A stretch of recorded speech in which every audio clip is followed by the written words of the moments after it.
ठीक है, आज का जो हमारा टॉपिक क्या रहेगा, समाकलन। क्या बोलते हैं इंग्लिश में, पता है कुछ किसी को? क्या बोलते हैं? इंटीग्रेशन। नाम से कुछ समझ आ रहा है क्या?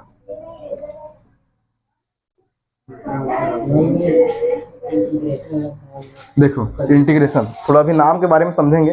पहले एक सूत्र देखते हैं, है कि नहीं, है ना। पहले एक सूत्र देखते हैं, इसका एक सूत्र है, ठीक है। क्या सूत्र है? यदि किसी की संख्या के पावर में, किसी बोल सकते हैं किसी चर के पावर में कोई संख्या है, किसी चर के पावर में क्या है, कोई संख्या, जैसे कि x पावर 2, x पावर 3, ये बोल सकते हैं चर घातांक बोलते हैं इसको। क्या बोलते हैं? चर घातांक। चर के ऊपर क्या है जी? घात है, तो क्या बोलते हैं? चर घातांक, है ना। या बोलेंगे चर के ऊपर क्या है? घात लगा है, संख्या लगा है, तो क्या बोलेंगे? जैसे कि मान लेते हैं, सबसे पहले बात करते हैं समाकलन का चिन्ह कुछ इस प्रकार होता है, सब पढ़ के बैठे हो, है ना। फिजिक्स में कहीं ना कहीं यूज किए हो, है कि नहीं। तो समाकलन का चिन्ह के बारे में मेरे को बताने की जरूरत नहीं है। इस प्रकार का चिन्ह होता है, सर्पिलाकार, ठीक है। और यहाँ पर पीछे में जिसके सापेक्ष, मतलब जिसका सापेक्ष अवकलन होना है, वो पीछे में लिखाता है। जैसे कि फॉर एग्जांपल ये dx, क्या लिखाता है? dx, क्या लिखाता है?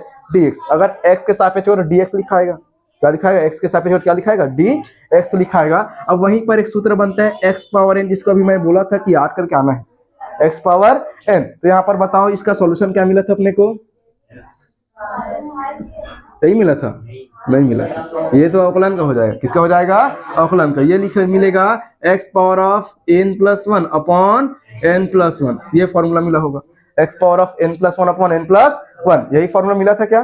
ठीक है। और वहीं पर अगर मैं बात करता हूं अवकलन, जिसको अपन पूरा पढ़ चुके हैं ना, अवकलन को, अवकलन को पूरा हम लोग पढ़ चुके हैं ना, अवकलन को पूरा हम लोग पढ़ चुके हैं। जब x पावर n होता है तो उसका समाकलन मिलता है x power of n+1 upon n+1। वहीं पर अगर बात करें तो d upon dx, x power of n जब रहेगा तो इसका अवकलन क्या मिलता है? nx power of n-1, nx power of n-1, ठीक है। तो दोनों में डिफरेंस तो दिख रहा है, सबको दिख रहा है, लेकिन क्या बता पाओगे कौन बड़ा कौन छोटा? ये भी तो एक बात बनता है ना, कौन बड़ा कौन छोटा, तो कुछ बता पाओगे? कुछ आइडिया हो रहा है क्या?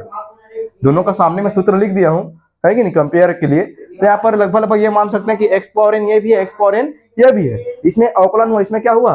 समाकलन। तो मेरे को ये बताओ कि दोनों में से कौन बड़ा कौन छोटा होगा? ऐसा तो नहीं है कि दोनों बराबर होगा क्या दोनों बराबर? अगर दोनों बराबर होता फिर इसकी आवश्यकता ही नहीं थी, इसकी आवश्यकता ही नहीं थी। समझ आ रहा है मैं क्या बोलना चाह रहा हूँ? तो मेरे को ये बताओ, ये बड़ा कि ये बड़ा? सोच के बताओ। एक छोटा सा एग्जांपल देखते हैं, ठीक है, एक छोटा सा उदाहरण देखते हैं कि किस प्रकार से होगा। जैसे कि यहाँ पर मैंने एक अच्छा लिखा था x पावर 3, क्या लिखा था? x पावर 3, x पावर 3 का यदि मान लो मेरे को समाकलन करना है, क्या करना है? समाकलन। मैं कैसे करूंगा? इंटीग्रेशन x पावर 3 और ये क्या लिखाएगा? dx, क्या लिखाएगा? dx। कैसे बनेगा इसका समाकलन? आ जाओ, इसका समाकलन कैसे बनेगा? x पावर 3 dx का समाकलन कैसे बनेगा? ये बनेगा x पावर ऑफ 3+1, ऐसा कुछ लिखोगे क्या? x पावर ऑफ 3+1 अपॉन कितना लिखाएगा? 3+1, x power of n+1 upon n+1, जैसा कि सूत्र में लिखा है। n क्या है जी? 3, n की जगह पर कितना है? 3 है, तो ये बनेगा x पावर ऑफ 3+1 अपॉन 3+1। कुछ इस प्रकार से हमारा समाकलन बनेगा। इसको अगर पूरा सॉल्व करेंगे, ये लिखा आएगा x पावर ऑफ 4 अपॉन 3+1 मतलब 4, 3+1 मतलब 4। कोई दिक्कत होगा? नहीं होगा ना। यहीं पर अगर बात करते हैं d/dx, यहीं पर बात करो, इसका भी क्या करते हैं? x पावर 3 का करते हैं। किसे करते हैं? x पावर 3 का। इसका करेंगे x पावर 3 का करते हैं। समझ आ रहा है मैं क्या बोलना चाह रहा हूँ? इसमें क्या कर रहा है? सेम जैसे कि इसमें किए एग्जाम्पल के तौर पर x पावर 3 का किए, सेम एस यहाँ भी क्या करते हैं? x पावर 3 का करते हैं। तो जब x पावर 3 का करेंगे, ये कैसे बनेगा? ये बनेगा, सबको पता है, 3x power of 3-1, 3x power of 3-1। इसका मतलब क्या समझ में आया कि 3 सामने में आ गया ना, और 3 में एक घटा मतलब लिखा 3x पावर 2। अब दोनों में कंपेयर करो, ये वाला और ये वाला, दोनों में कौन बड़ा कौन छोटा? कौन बड़ा कौन छोटा? अवकलन बड़ा है। कैसे जी, क्या लगता है? ये देखो ना यार, अब इतना एग्जांपल बता दिया, अब तो बोलो। हाँ, अवकलन बड़ा होगा। अवकलन क्या होगा? बड़ा होगा। एक दिन जब मैं अवकलन पढ़ाया था तो कुछ बताया था। अवकलन जिस दिन पढ़ाया था ना, उस दिन मैंने कुछ बताया था कि अवकलन, मैं बोल रहा था जिस दिन मैंने अवकलन पढ़ाया था उस दिन मैंने कुछ बताया था। अवकलन क्या दिखाता है? परिवर्तन क्या दिखाता है? परिवर्तन। अब परिवर्तन बढ़ भी सकता है और घट भी सकता है, ठीक है। लेकिन यहाँ पर यूज हुआ है समाकलन। क्या यूज हुआ है? समाकलन। यहाँ पर मान लो एक छोटा सा एग्जांपल लेता हूँ। मैंने तुम लोग को ऐसा बताया था कि डी बाई डी एक्स, ये x पावर 3 है, इसका जब अवकलन की कितना मिल गया? 3x का स्क्वायर। यहीं पर अगर मैं मान लो यूज करता हूँ, कितना यूज करता हूँ कि x बराबर एक कोई संख्या लेता हूँ, मान लो 2 लेता हूँ। कितना लेता हूँ? 2। समझना क्या लूंगा? 2। तो कितना आएगा आंसर इसका? 3 गुणा 2 की घात 2। और यहाँ पर कितना आ गया आंसर? 3 गुणा 2 की घात 2 मतलब 4। कितना मिल गया? 4। मतलब 4 तिया 12, 4 तिया 12, 12 मिलेगा ना यार? कुछ और मिलेगा? कितना मिलेगा? 12 ही मिलेगा। यहाँ पर चेक करो, यहाँ पर भी क्या करते हैं? x बराबर क्या रखते हैं? कितना रखा था मैं? 2 रखा था ना? कितना रखा था? 2 रखा था। तो क्या हो जाएगा? x बराबर जब 2 रखेंगे वहां पर, तब की कंडीशन में क्या बनेगा? जब x बराबर क्या रखेंगे जी? 2 रखेंगे, तब क्या बनेगा? वो बनेगा 2 की पावर 4। अब बटे में कितना आएगा? 4। बताओ तो 2 की पावर 4 मतलब 2 दूनी 4 दूनी 8 दूनी 16। कितना आएगा? 16। अब बटे में कितना आएगा? 4। कितना आ गया आंसर? 4। कौन बड़ा? अवकलन बड़ा? अभी भी अवकलन बड़ा। अवकलन क्या दिखाता है? परिवर्तन। वो बड़ा भी हो सकता है और छोटा भी हो सकता है, कोई गारंटी नहीं है उसका, कोई गारंटी नहीं है। वो बढ़ भी सकता है और घट भी। लेकिन ये वाला क्या दिखाता है पता है? ये वाला हमेशा क्या दिखाएगा? ये बढ़ता दिखाता है। क्या दिखाता है? बढ़ता। समझ आ रहा है? मतलब वो क्या करेगा? सबको समाकलन मतलब क्या करेगा? सबको समेटेगा। क्या करेगा? सबको समेटेगा। सबको क्या करेगा? समेटेगा। समझ आ रहा है? सबको क्या करेगा? वो समेटेगा। जैसे कि ये वाला चिन्ह जानते हो, समेशन बोलते हैं। क्या बोलते हैं? समेशन बोलते हैं, सिग्मा बोलते हैं, शायद सिग्मा बोलते हैं ना। फिजिक्स में पढ़े भी होगा, कहीं कहीं यूज भी हुआ होगा। लेकिन उसका एक लिमिट होता है, n इज इक्वल से कुछ यहाँ तक लिखे, यहाँ तक ऐसे कुछ लिखते हो क्या? लिखते हो ना। इसका मतलब ये आप बोल सकते हैं समेशन क्या दिखाता है? समेशन क्या दिखाता है? योगफल। क्या दिखाता है? योगफल। लगभग लगभग समाकलन भी वैसा ही है। क्या? समाकलन भी वैसा ही है लगभग। सबको क्या करेगा? जोड़ के दिखाता है। समझ आया? समाकलन समझ आया? ठीक है। तो ये हो जाएगा अपने पास इतना। ये धोखे मत रहना कि वो बड़ा रहता है ये छोटा रहता है, लेकिन वो परिवर्तन हो कभी भी बड़ा छोटा हो सकता है। इसलिए मैं प्रयोग पढ़ाया हूँ। परिवर्तन की दर बताया था ना, समय के सापेक्ष क्या हो जाता है? परिवर्तित हो जाता है। इसलिए बोलते हो समय के सापेक्ष अवकलन करे सर, कि x के सापेक्ष करे सर, कि त्रिज्या के सापेक्ष करे सर। तो मैं बताया था, है कि नहीं? तो क्या है? समय के सापेक्ष, त्रिज्या के सापेक्ष बढ़ भी सकता है और घट भी सकता है। लेकिन ये हमेशा क्या होगा? बढ़ जाए। क्या होगा? ये बढ़। क्योंकि देखो ना, पावर में बढ़ रहा है, कहीं पर माइनस लगा है क्या? नहीं। और उसमें क्या हो रहा है? माइनस भी लगा है और सामने प्लस भी लगा है। कुछ भी हो सकता है, ठीक है। तो कोई वो नहीं। लेकिन इसमें पूरा वैल्यू किसमें है? प्लस में। किसमें है? ये प्लस में। मतलब पूरा वैल्यू क्या देगा? ये बढ़ते क्रम में देगा। किसमें देगा? बढ़ते क्रम में देगा। ठीक बात है। ये छोटा सा हिंट है समाकलन के बारे में। इंटीग्रेशन बोलते हैं, ठीक है। इंटीग्रेशन है ना, या समाकलन। ये हो जाएगा अपने पास छोटा सा जानकारी इंटीग्रेशन के बारे में। ये फॉर्मूला है x power n dx is equal x power of n plus 1 upon n plus 1। ये फॉर्मूला याद करना पहली बात तो, है ना। तो बगल में मैं फिर देखो, दोनों फॉर्मूला में मिक्सअप मत करना, है ना। जो समाकलन है उसमें बटे में n प्लस 1 आता है, और इसमें क्या होता है? n x power of n minus 1। इसमें कोई भी n सामने आने वाला नहीं है, ठीक है। उसमें सामने आता है, ठीक है। तो ये हो जाएगा। इसके बाद अगला फॉर्मूला लिखना अपने पास, सेकंड फॉर्मूला ये लिखाएगा इंटीग्रेशन में 1 अपॉन एक्स और dx। 1 अपॉन एक्स और dx। इसका सॉल्यूशन क्या मिल सकता है? कितना मिलेगा? log x। अब कुछ लोग के दिमाग में आ रहा होगा, अगर आ रहा होगा तो कुछ लोगों को दिमाग में आ रहा होगा, क्या सर इसको x पावर माइनस 1 लिख सकते हैं? x पावर माइनस 1 लिख सकते हैं? लिख सकते हैं क्या? इसको बोलो ना यार, 1 अपॉन एक्स को क्या x पावर माइनस 1 लिख सकते हैं क्या? लिख सकते हैं ना? कैसे नहीं लिख सकते हैं? लिख सकते हैं भाई, क्यों नहीं लिखेंगे? लिख सकते हैं ना। तो ये हो जाएगा इंटीग्रेशन में dx। करके देखो तो देखो, पहली बात तो इसका समाकलन ये होता है। इतना कंफर्म कर दिया अपन, है ना। सिद्ध करके नहीं बता रहा हूँ भैया कैसे होता है, सिद्ध करना तुम्हारे पुस्तक में नहीं है। तुम्हारे पुस्तक में केवल सूत्र दिया है, प्रयोग करना है। क्या करना है? प्रयोग करना है। समझ आ रहा है? तो यहाँ पर x पावर माइनस 1 क्या लिख सकते हैं? क्या लिख सकते हैं? तो सही बात है, लिख सकते हैं, कोई दिक्कत नहीं है। तो जब ये x पावर माइनस 1 लिखा है तो ये इस नियम से काम करेगा। फिर इस नियम से काम करेगा ना यार। n की जगह पर कितना है? माइनस का 1। n की जगह पर माइनस का 1, तो कैसे बनेगा? x पावर ऑफ n की जगह पर माइनस 1, पीछे में क्या लगा? प्लस 1। पीछे में क्या लगा? प्लस 1। और नीचे में क्या लगा है? Minus 1 plus one. समझ आया कि नहीं कुछ? -1 n का मान और 1 का मान +1, उस बेस पर अगर बात करें ऊपर में कोई दिक्कत नहीं है, x पावर 0 आ गया, 1 लिख दूंगा भाई। क्या लिख दूंगा? 1 लिख दूंगा। लेकिन -1 + 1 0, इस नाम से उसका क्या होता है, ऐसा उसको नहीं लिख सकते। 1/x का क्या लिखेंगे? डायरेक्टली समाकलन जी, log e⁻x से लिखेंगे। क्या लिखेंगे? log e⁻x। अब क्यों लिखेंगे ये मत पूछना, उसको सिद्ध करके बताना पड़ेगा, तो सिद्ध करके बताने वाला मैं नहीं। ठीक है, केवल इतना ही जान लो कि उसको 1/x पावर -1 क्यों नहीं बना सकते, तो देख लो इतना आ रहा है। कितना आ रहा है? 0। और 0 आया मतलब अपरिभाषित या अनंत। अपरिभाषित या अनंत, उसका कोई तोड़ नहीं है। सही बात है? सही बात है ना? सब जानते हो ना इतना? ठीक है, तो ये हो जाएगा, ये फॉर्मूला याद हो जाएगा। 1/x जब भी रहेगा तो क्या लिखेंगे उसको? तो क्या 1/x करेगा तब भी log लिखेंगे? क्या 1/x करेगा तब भी log लिखेंगे? कैसे यार, बोलो ना।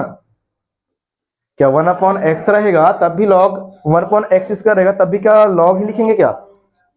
नहीं नहीं, केवल 1/x ही रहेगा तभी log लिखना है। 1/x² पर log नहीं लिखना है। उसको कैसे सॉल्व करना है? x पावर -2 से सॉल्व करना है। समझ आया?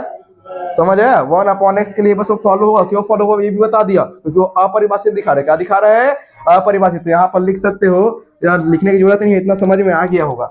आ गया होगा ना कि इसमें कब काम नहीं करेगा, ये वाला फॉर्मूला कब काम नहीं करेगा। समझ आया? जब 1/x होगा तो क्या लिखना है? डायरेक्टली log e⁻x लिखना है। याद हो रहा है फॉर्मूला? पहला फॉर्मूला ये इंपॉर्टेंट है, ये वाला भी इंपॉर्टेंट है। दोनों फॉर्मूला बार बार यूज में आना है। पहला formula integration x power n dx is equal x power of n + 1/n + 1, ये पहला फॉर्मूला है। और सेकंड फॉर्मूला अपना बनता है integration 1/x dx is equal log e⁻x। log e⁻x बन जाएगा। ठीक है, ये दो फॉर्मूला हो गए। इसके बाद तीसरा फॉर्मूला देखो, एकदम इजी है। तीसरा फॉर्मूला हमने अवकलन में भी देखा था कि e⁻x dx का मान कितना मिलता है? हमेशा e⁻x। और एक चीज और बताना भूल गया मैं, अवकलन का उल्टा समाकलन होता है, समाकलन का उल्टा अवकलन होता है, ये बताना भूल गया था। ठीक है, इसको याद रखना कि अवकलन का उल्टा क्या होता है जी? समाकलन। क्या होता है? समाकलन होता है। ठीक है, और यहाँ पर एक चीज और लिखते जाना, +c। क्या लिखते जाना? +c। c मतलब ये क्या है? +c क्या लिख रहे हैं, है कि नहीं? ये +c क्या होता है? तो यहाँ पर याद रखेंगे, +c मतलब होता है कांस्टेंट। क्या होता है? कांस्टेंट। अब हम लोग आगे जब पढ़ेंगे क्वेश्चन को तो क्या होगा, जब कुछ चीजों को जब अवकलन के रूप में दिया होगा, किस रूप में दिया होगा?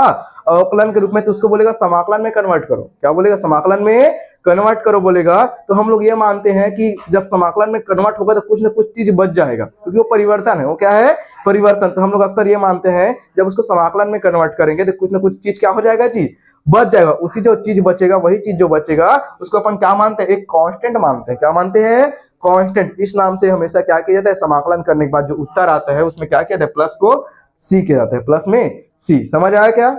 अक्सर हम ये मानते हैं कि जब भी अवकलन को समाकलन में कन्वर्ट करेंगे, अवकलन को समाकलन में कन्वर्ट करेंगे, चेंज करेंगे, तो कुछ चीजें बच जाती है। कुछ चीजें क्या हो जाती है? बच जाती है, ऐसा माना जाता है। इस नाम से क्या करेंगे? उसको अंतिम में +c लगाएंगे। +c मतलब एक कांस्टेंट संख्या बनता है, ये मानते हैं। बच जाएगा। ठीक है, ये हो जाएगा। ये समझ आया? ये वाला फॉर्मूला इंटीग्रेशन e⁻x क्या बोलते हैं? चर घातांकी। क्या बोलते हैं?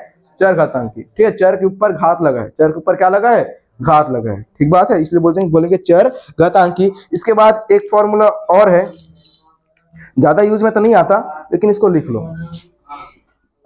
इंटीग्रेशन में क्या लिखेंगे? इंटीग्रेशन में a⁻x और क्या लिखेंगे? dx। अब ये कौन सा फॉर्मूला है? a⁻x dx।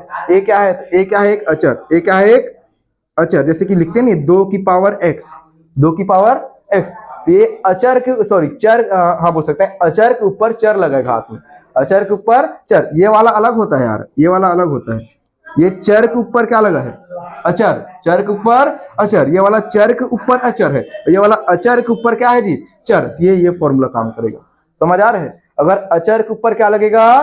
चर, तो कौन सा लगेगा? a⁻x। जहां पर a क्या है? अचर। a की जगह पर 2 4 6 8 1 2 3 4 जो भी रखना है रख सकते हो, 10 लाख से लेकर 10 करोड़ तक, जो भी तुमको अच्छा लगे, है कि नहीं? a की जगह पर वो कुछ भी हो सकता है।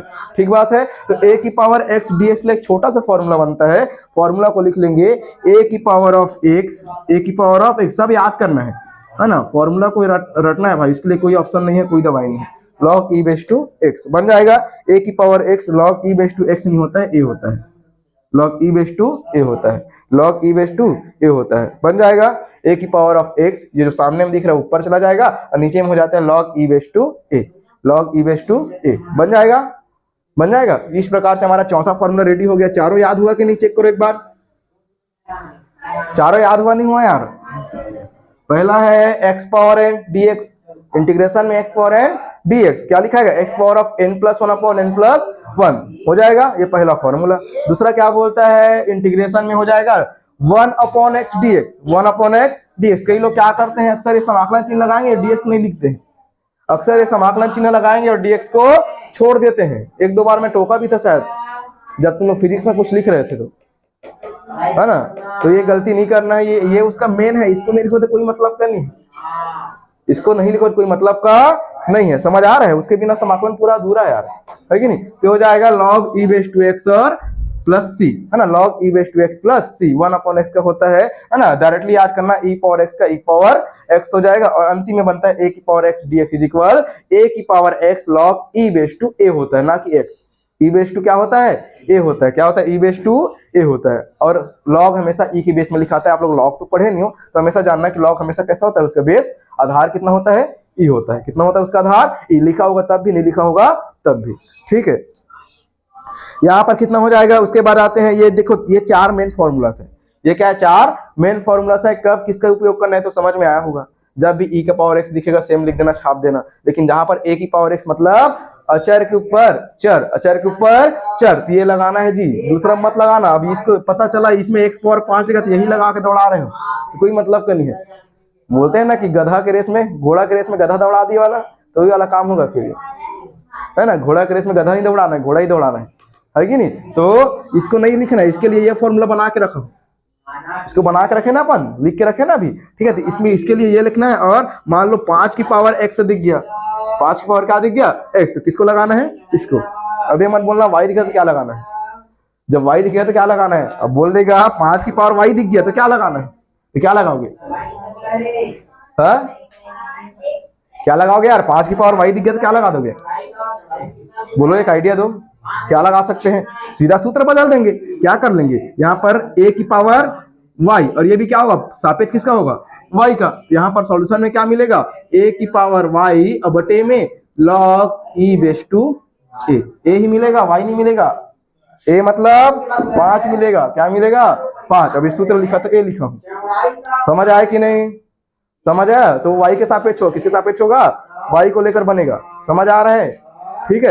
ये हो गया, अपने पास चार मेन फॉर्मूलाज हैं जिसका यूज करना है। बाकी त्रिकोणमितीय अनुपात में कितने अनुपात पढ़े हो आप लोग, त्रिकोणमिति कितने अनुपात हैं, 6, कितने हैं, 6, 3 6 पर भी सूत्र बना है। त्रिकोणमितीय अनुपात अगर आ गए sin x cos x tan x और cot x, है ना, क्या बोलते हैं, सेक और cosec, तो उसके लिए भी क्या बना है, अपने पास सूत्र है। तो इसको फटाफट नोट कर लियो क्या, इसको नोट हो गया ना आप लोग से, ये तो बन गया, तो चारों याद हो जाएगा, कोई दिक्कत थोड़ी होगा। कंफ्यूजन नहीं लेना है बाबू, कंफ्यूजन लिए मतलब समझ जाना है कि वही से तुम लोग गेम से बाहर हो, है ना। पूरा कंफ्यूजन वाला सिस्टम है अभी, देखना, है ना। ऐसे मिक्सअप होगा कि अवकलन भी करना है, वहीं पर क्या करना है, समाकलन भी करना है, दोनों जगह पर एक ही काम करना है कि नहीं। पहले समाकलन, पहले अवकलन करेंगे, उसके बाद ही समाकलन होता है, ये नियम में, है कि नहीं। तो इसको मिटा दूं, है ना। तो कैसे यूज करना है अभी मैं थोड़ा सा हिंट दिया हूं, बाकी क्वेश्चन में और डिटेल में समझेंगे कि किस प्रकार से उसको सॉल्व करना है। यहाँ पर अगला फॉर्मूला लिखेंगे, है ना, 5वां नंबर का जो अपने पास बनेगा, 4 फॉर्मूला लिखे हैं। इंटीग्रेशन में sin x क्या हो सकता है, बोलो तो मैं बोला बोल सकते हैं अवकलन का उल्टा समाकलन होता है, तो sin x का अवकलन cos x मिलता है, sin x का अवकलन cos x, तो cos से क्या मिलना चाहिए क्या मिलेगा, sin x का समाकलन क्या मिलेगा, माइनस cos x, ठीक है, क्या मिलेगा, माइनस cos x। कोई दिक्कत थोड़ी होगा, नहीं होगा। लेकिन sin x का अवकलन कितना मिलता है, अवकलन बोल रहा हूं, अवकलन क्या मिलता है, cos x, लेकिन यहीं पर जस्ट उल्टा हो जाता है, sin x का समाकलन क्या मिलता है, माइनस cos x, बन जाएगा, ठीक है। वहीं पर बोलो तो 6वां नंबर क्या लिखूंगा, cos के लिए बोल दो क्या, अब बोलो क्या मिलेगा, केवल sin x, लेकिन वहीं पर अवकलन में थोड़ा उल्टा हो जाता है, cos का क्या मिलता है, माइनस sin अवकलन में, और समाकलन में केवल प्लस साइन, क्या मिलता है, केवल प्लस साइन। बन जाएगा नहीं बनेगा, बन जाएगा, कंफ्यूजन थोड़ी होगा दोनों में, एकदम सेम सेम है यार, है ना। कंफ्यूजन यही पर होता है जो होना है, ठीक है। 7वां नंबर किसके लिए लिख दें, किसके लिए लिख दें? अच्छा, 10x का अवकलन कितना होता है? 10x का अवकलन sec स्क्वायर x। यहाँ पर मैं बोला अवकलन को उल्टा समाकलन, मतलब समाकलन किसका होगा? sec का। किसका होगा? sec का। और कितना मिलेगा? 10x। समझ आया कि नहीं? हाँ हाँ, dx आएगा, ठीक। चलो एटलीस्ट ध्यान तो है एटलीस्ट ध्यान तो है ना। एक चीज और छोड़ रहे थे आप लोग, सब में क्या लगाना है? प्लस का सी। समाकलन के जितना भी आंसर आएगा, चाहे कैसा भी आंसर आए, निश्चित समाकलन को छोड़ के, निश्चित समाकलन को छोड़ के बाकी सब में क्या करना है? प्लस सी लगा के चलना। ये सबको अनिश्चित बोलते हैं। क्या बोलते हैं? अनिश्चित समाकलन। अनिश्चित समाकलन। और एक चीज और बता देता हूं, कई बार सॉल्यूशन अलग अलग आता है, अलग अलग विधि से सॉल्यूशन क्या आता है जी? अलग अलग। सब पर बात करेंगे बाद में, भविष्य में, है ना। बाकी अभी से बता देता हूं, हो सकता है कि उसका आंसर अलग आ जाए और तुम किसी अन्य विधि से बनाओ, तुम्हारा आंसर अलग आ जाए। वो किस पर डिपेंड करता है? ये प्लस सी के चक्कर है। इसे चक्कर है प्लस सी। मैंने बताया ना, कुछ चीज बचा है मानते हैं, तो क्या करते हैं? सबको ना उठा करके कहीं पर इसको छोड़ देता है, बीच को क्या कर देता है? ये गैप कर देता है। इस नाम से क्या आता है? आंसर थोड़ा सा अलग थलग आ जाता है। ठीक बात है, इसलिए घबराना नहीं है। बाकी ये फॉर्मूलाज एकदम परफेक्टली लिखा है, कोई दिक्कत वाली बात नहीं है, ठीक है। तो 10x का अवकलन क्या होता है? sec स्क्वायर x होता है। और sec स्क्वायर x का समाकलन क्या होता है? 10x। क्या होता है? 10x। तो क्या फिर 10x का समाकलन नहीं होता? क्या फिर 10x का समाकलन नहीं होता? फिर कैसे? जैसे मैं भी लिखा sec स्क्वायर x का समाकलन 10x लिखा हूं, तो क्या 10x का समाकलन नहीं होता? होता है। 10x का भी समाकलन होता है। जब यूज होगा तब बताऊंगा, जब यूज होगा तब बताऊंगा। 10x का भी समाकलन होता है। बन जाएगा? बन जाएगा, खुद से भी निकाल सकते हो, मैं बताऊंगा तब, ठीक है। तो ये समझ आया क्या? ये समझ आया, ठीक। तो सी किस में लगाना है? अवकलन में। सी किस में लगाना है? समाकलन में। सबके आंसर में किस में लगाना है? निश्चित में। क्या निश्चित में? अनिश्चित में। निश्चित में लगाने की जरूरत नहीं, तुमको एक लिमिट दे देगा। जैसे तुम लोग पढ़े हो गॉस का प्रमेय, पढ़े हो, तो उसको समाकलन सॉल्व किए थे क्या? तो बोला था 0 से 5 तक करना है, जहां कहां तक करना है कुछ बताया था उसमें। गॉस का जब प्रमेय पढ़े थे आप लोग, सर पढ़ाए थे आप लोग को, तो उसमें पढ़े हो कि समाकलन कहां से कहां तक करना है करके? नहीं पढ़े हो? वही निश्चित है। वही क्या है? निश्चित। वही क्या है? निश्चित समाकलन है। जो बताया था ना, एक लिमिट दिया था कि 0 से लेके पाई तक करना है, 0 से लेके पाई/2 तक करना है, यही निश्चित है। यही क्या है? निश्चित। और इसमें कोई भी प्रकार की ये नहीं लगा है, इसका मतलब समझ जाना कौन सा समाकलन है जी? अनिश्चित। क्या है वो? अनिश्चित। पिछले वाला बुक में निश्चित और अनिश्चित दोनों अलग अलग समाकलन के रूप में दिया था, इस बार पता नहीं दिया कि नहीं दिया, ठीक है। तो ये हो जाएगा। अगला लिखेंगे cosec square x। cosec square x किसका होगा? cosec स्क्वायर x किसका होगा जी? cosec स्क्वायर x और dx किसका होगा? Minus cot x। Minus cot x सबको याद करना है भाई, है ना। सबको क्या करना है? याद करना है। माइनस cot x हो जाएगा, है ना। और cot x का अवकलन कितना होता है? cosec स्क्वायर x होता है। क्या होता है? cot स्क्वायर x का, सॉरी, cot x का अवकलन क्या होता है? cosec स्क्वायर x होता है, ठीक है। ये 8 हो गया। इसके बाद 9वां वाला लिखेंगे हम लोग sec x into cot x। किसका होता है बोलो तो? sec x into cot x। और पीछे में क्या आएगा? ds। कितना होगा? किसका होगा? sec x into cot x किसका होगा? sec इंटू cot लिख दे, क्या 10 होगा यार? 10 लिख दो उसको, फिर वो कट जाएगा ना यार ऐसे में। sec इंटू 10x लिखा है ना, sec x इंटू 10x और dx कितना आएगा?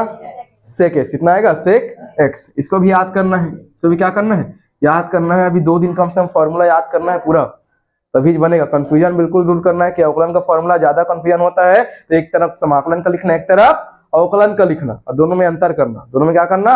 अंतर। और याद करने कुछ ट्रिक बनाना आप लोग, ठीक है। कैसे उसको दोनों को मिस मैच करना है, मतलब अलग अलग होना चाहिए, दोनों मैच नहीं करना है ना। दोनों को मिला दोगे एक ही में तो फिर बाबा नहीं बचा सके तुम लोग, है कि नहीं? मैं तो मैं आगे देखेंगे। ये हो जाएगा। अब इसके बाद ये देखो कितना लिख लिया अपन? 1 2 3 4 5। क्या छूट गया? Sine cos tan cot sec।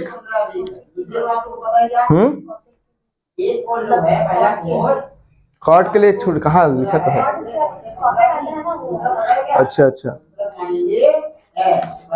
ठीक है फिर, है ना। आगे देखो, ये हो जाएगा। इसके बाद और सूत्र है 10वां नंबर, कॉसेक वाला बचा है ना, चलो कॉसेक वाला लिख दो, कॉसेक इंटू कॉट, इंटीग्रेशन में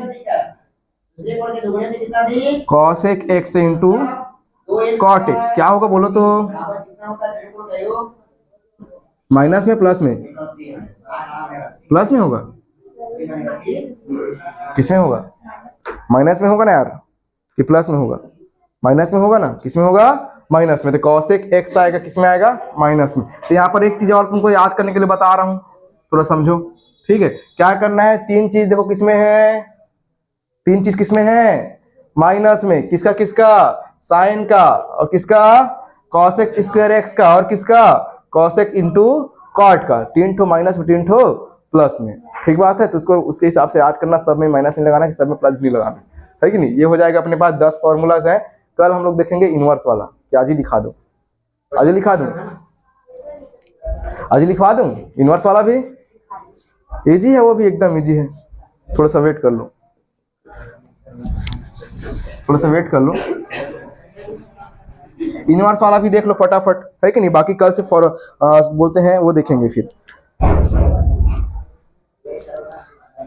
इंटीग्रेशन में जो अपन अवकलन देखे थे ना, उसका जस्ट उल्टा लगाना है, 1 माइनस एक्स स्क्वायर और ds, कितना आएगा बोलो तो, प्लस में होगा तो साइन, क्या मिलेगा, प्लस में होगा तो साइन, ये आएगा sine inverse x, sine inverse x बन जाएगा। यहीं पर अगर माइनस हो तो क्या लिखेंगे, नंबरिंग करूं क्या, 11वां, ये क्या हो जाएगा 12वां, बोलो तो नंबरिंग में -1 अपॉन रूट में 1 माइनस एक्स स्क्वायर, क्या लिखेंगे बोलो तो, क्या लिखेंगे, माइनस में होगा तो कॉस इनवर्स एक्स, क्या लिखेंगे, कॉस इनवर्स एक्स बन जाएगा, कॉस इनवर्स एक, ये इनवर्स का है, ये किसका है, इनवर्स का है, ठीक बात है। प्लस में होगा तो क्या लगाना है, ठीक। चलो आगे देखो, 10 पे लिखा दें, इंटीग्रेशन में 1 upon 1 plus x square D x बराबर 10 इनवर्स एक्स, यहीं पर अगर माइनस हो तो क्या लगाएंगे, माइनस पर क्या मिलता है, कॉट मिलेगा, क्या मिलेगा, कॉट मिलेगा, इसको भी याद कर लेना। अब ऐसा मत बोलना कि सर माइनस यहाँ तो क्या यहाँ नहीं लगा सकते, एक ही बात है ना, यहाँ लगाओ चाहे वहां लगाओ, एक पक्ष माइनस आएगा ही आएगा, एक पक्ष माइनस आएगा, अब यहाँ लगाओ चाहे वहां लगाओ, तो सूत्र को याद करने के लिए मैं इधर लगा रहा हूँ, ठीक बात है, बन जाएगा। चलो उसके बाद 15 नंबर, एक बचा सेक इनवर्स एक्स और दूसरा क्या बचा, कॉसेक इनवर्स एक्स। एक सिंपल फॉर्मूला लिखा कर रखा हूँ, क्या होता है, 1 upon X under root X square minus 1, लिखे हो, क्या होता है formula, 1 upon X under root integration 1 upon X under root X square minus 1 और dx, ठीक है। कितना आएगा, प्लस में होगा तो क्या लिखेंगे, सेक, प्लस में क्या लिखेंगे, सेक, और माइनस में होने पर जगह नहीं है, माइनस वाला लिख लोगे, सेम है, माइनस लगाना क्या हो जाएगा, माइनस लगाने पर क्या हो जाएगा यार, कॉसेक, कॉसेक इनवर्स एक्स होगा, क्या होगा, कॉसेक इनवर्स एक्स। तो आज इतना ही करते हैं, बाकी कल से अपन देखेंगे, इसके एक दो फॉर्मूलाज और हैं, योगफल और गुणनफल शायद दिया होगा, ठीक है, बाकी कल।